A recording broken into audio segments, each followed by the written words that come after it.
Welcome to Briar Creek. Allow me to introduce myself. My name is Raziel. We met briefly at the Skurlock Estate. I am damned, yes, but I am no demon, as you supposed.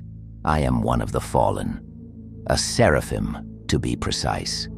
I once stood before the throne of God with 6 wings spread and sang with a voice that shook the foundations of heaven itself. Josiah Skurlock spent 40 years of his miserable life summoning things he thought were powerful, scratching at the dark, calling up small, frantic, desperate entities, mistaking their cruelty for authority. And then he called me. As you know, he did not survive that meeting. I strategically chose Briar Creek that night, over a century ago now, not to haunt it. Demons haunt. Unclean spirits oppress.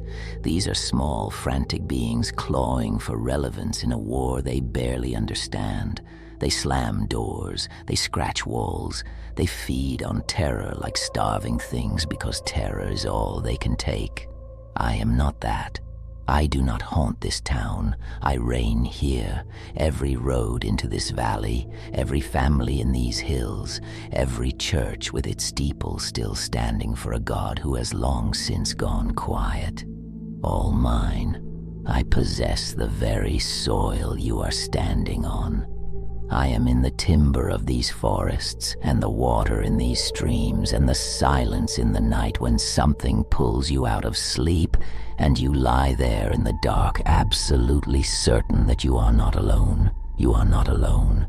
Every spirit bound to these hills, every life claimed by my hand, every soul I've dragged screaming into my abyss, have become threads in the tapestry of my domain, a tapestry woven over decades of unimaginable terror, built with a malice that would shatter the minds of lesser beings entirely.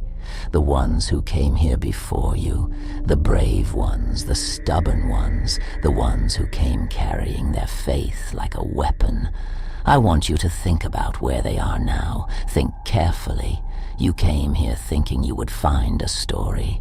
You have no idea the horror you have stepped into. Briar Creek is mine, and when you cross my boundaries, so are you.